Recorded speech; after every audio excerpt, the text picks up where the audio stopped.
They say money doesn't buy happiness. But what if it buys something far more powerful? Control. Money isn't just paper, numbers, or code. It's the invisible empire that rules every government, every corporation, and every dream. The story of money is the story of power. And like every empire in history, it wasn't built by chance, it was designed. You're told you're free.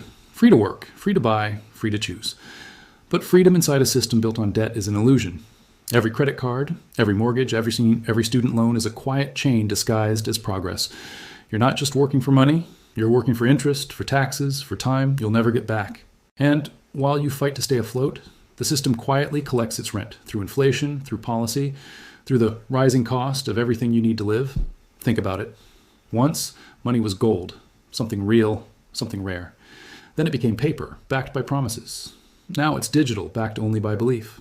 Every time new money is created, value isn't added, it's transferred. From those who earn to those who print. Inflation doesn't just make things more expensive, it silently steals the future from those who save. And the rich, who own the assets that rise with inflation, are paid in full while the rest of us pay the price. Money has become the world's most effective illusion. It gives the appearance of prosperity while hiding the cost of control. You think your paycheck gives you freedom, but it's just another way of keeping you dependent. The more you owe, the less you resist. The more you consume, the less you question. It's a perfect design. Banks, governments, and corporations don't really compete with each other.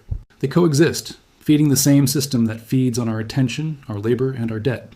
Central banks decide how much money exists. Private banks decide who gets access to it. And the rest of us spend our lives trying to earn what they create with just a few keystrokes. That isn't an economy, it's a hierarchy. When the world went digital, we were told it was liberation. Instant payments, online banking, crypto, the future of freedom. But digital money is programmable money. Every transaction leaves a trace, every wallet can be frozen, every system can be monitored. The next generation of currency won't just represent your wealth, it will define your access. What you can buy, where you can go, what you're allowed to do. Control no longer needs force when it can be coded.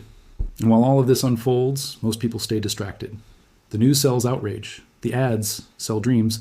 The system sells convenience at the cost of autonomy. You're taught to work for money, but never how money actually works. That ignorance is the most profitable product of all.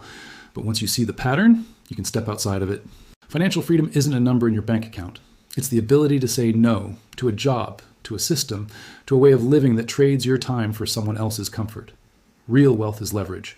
When your money works while you sleep, when your income isn't tied to your hours, when your choices are no longer limited by your bills, that's freedom. Not luxury, but control. The truth is, the system will never teach you how to escape it. It depends on your participation. You're rewarded for compliance and punished for questioning. That's why real financial education isn't about budgets or savings. It's about power. It's about understanding incentives, ownership, and systems. The people who maintain wealth across generations don't just invest in markets. They invest in knowledge.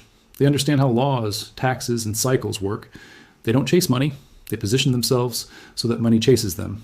And while everyone else plays the short game, they build structures that last. Every empire falls when people stop believing in it. And this empire, the empire of money, will be no different. But the end won't come with chaos. It will come quietly as people awaken, learn, and choose differently. When more of us understand how money really works, control begins to fade. Real wealth is not about having more. It's about needing less. It's not about greed. It's about sovereignty. Because when you stop living on borrowed money and borrowed time, you stop living by borrowed rules.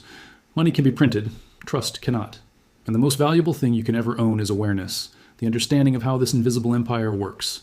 Because once you see the truth, you can't unsee it. And once you stop believing in the illusion, it loses its power. The system only wins when you play by its rules. So learn the rules, then build your own. If this resonated with you, share your thoughts in the comments below. What's one rule you're ready to break? Hit that like button and subscribe for more content that challenges the way you see the world. Thanks for watching.